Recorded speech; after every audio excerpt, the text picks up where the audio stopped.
আজকে আমি রান্না করছি লাউ শাক দিয়ে রুই মাছ দিয়ে ঝোল। প্রথমে আমি লাউ শাকগুলো জল দিয়ে ধুইয়ে বুনিয়ে নিয়েছি। মাছগুলো প্রথমে আঁশ ছাড়িয়ে তারপরে ধুয়ে নিয়েছি। এখন পেঁয়াজগুলো বুনিয়ে নিচ্ছি।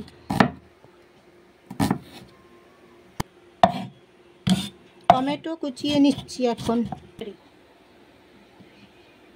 লঙ্কা কুচিয়ে নিচ্ছি। তুলে নিচ্ছি লঙ্কাগুলো। মাছটা নুন হলুদ দিয়ে মাখিয়ে নিচ্ছি। এখন এই যে মাখিয়ে কড়াইয়ে সর্ষের তেল দিয়ে দিচ্ছি। মাছগুলো এবারে একে একে ছেড়ে দেবো।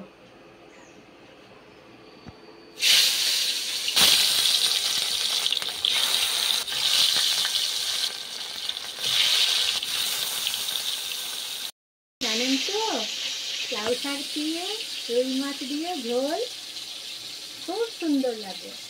আপনারা অবশ্যই ট্রাই করবেন। আর এই রেসিপিটা পুরোনো দিনের রান্না।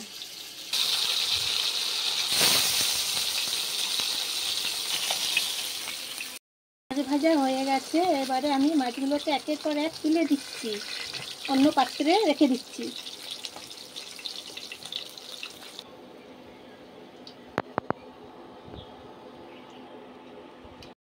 সরষের তেল আছে, এরপর আমি কালো জিরে ফোড়ন দিচ্ছি।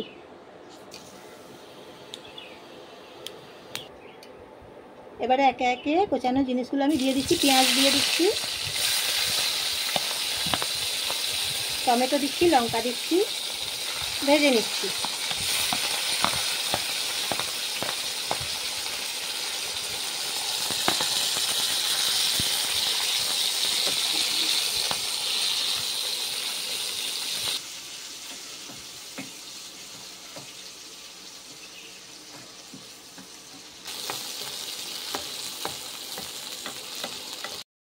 আমার দেখুন এখন ব্রাউন কালার হয়ে গেছে।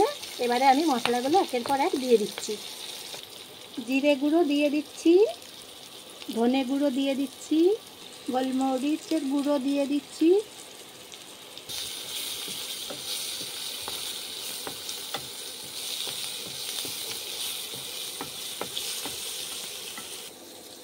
লাউ ডাঁটা আর লাউ শাক এবারে কড়াইয়ে ছেড়ে দিচ্ছি।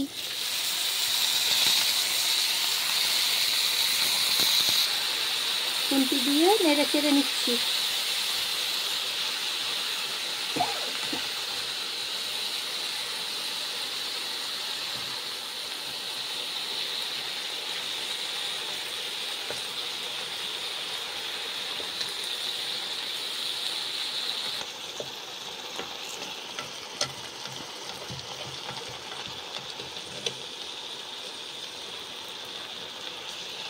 দেখুন লাউ শাক থেকে কত জল বেরিয়েছে। দেখুন, দিয়ে দিচ্ছি হলুদ গুঁড়ো, এরপর নুন দিয়ে দিচ্ছি।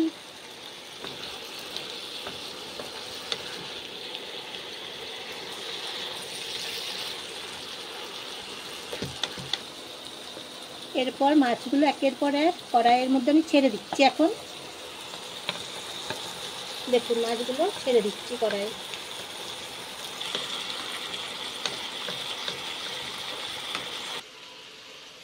এরপর আমি দিয়ে দেবো জল।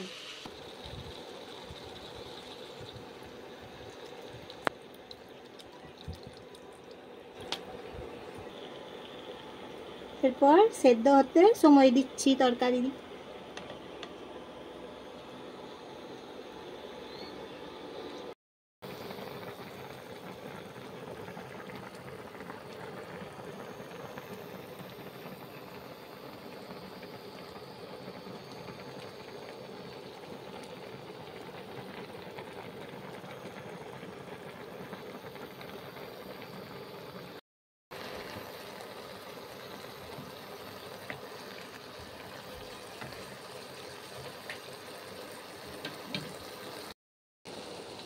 দেখুন জল শুকিয়ে গেছে তরকারিতে, আর লাউ ডাঁটাও একদম সেদ্ধ হয়ে গেছে। এবার তরকারি আমি নামিয়ে দেবো।